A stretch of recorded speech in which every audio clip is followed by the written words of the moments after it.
And the media in the spotlight again. What we say, how we say it, and how it resonates. We're focusing on this morning, not what's being said, but how it's being said.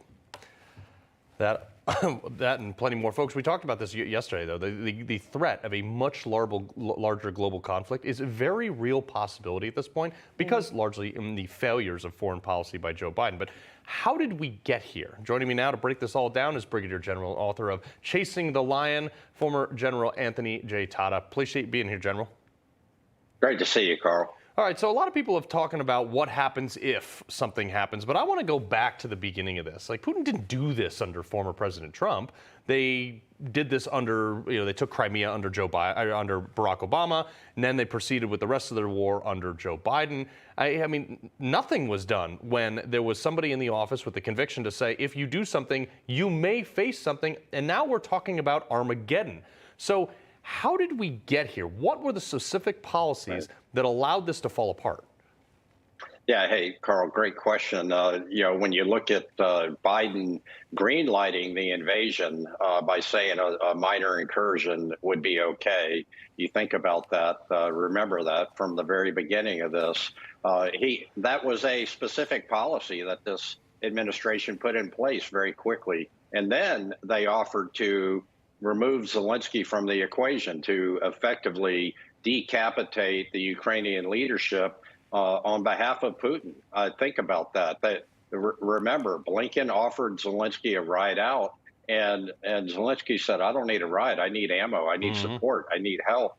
And think about if Trump had done that. He would be impeached, 100th time for wanting to do Putin's bidding to decapitate the Ukrainian leadership. But this was a very specific policy from this administration to remove Zelensky from the equation to whatever end they sought. And then think about what Zelensky did to rally the Ukrainian people, the Ukrainian military, and the world to support them. And then you go back to, as you referenced, Crimea. There was no hue and cry from the media that, we were all Putin sycophants and all of that. When Obama ceded Crimea to Russia from Ukraine,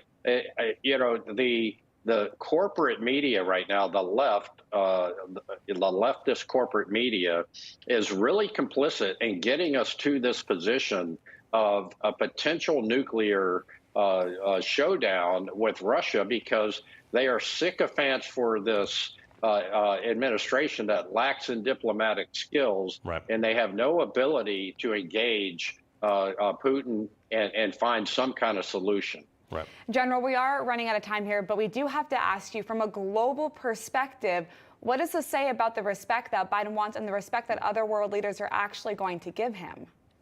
Amanda, Biden fractured NATO when he left Afghanistan without telling them about it. And it was a pell-mell rush to get out of there. All of our NATO partners were in Afghanistan. Putin saw that window, and we have no respect right now because we acted unilaterally like Keystone cops and getting out of there. And right now, we really are not a factor in this war other than our military-industrial complex providing arms and ammunition and the Secretary of Defense trying to help out from a bolstering NATO standpoint. Yeah, it's like a series of Band-Aids a day late. General Anthony Tata, we appreciate you being here, sir. Thank you.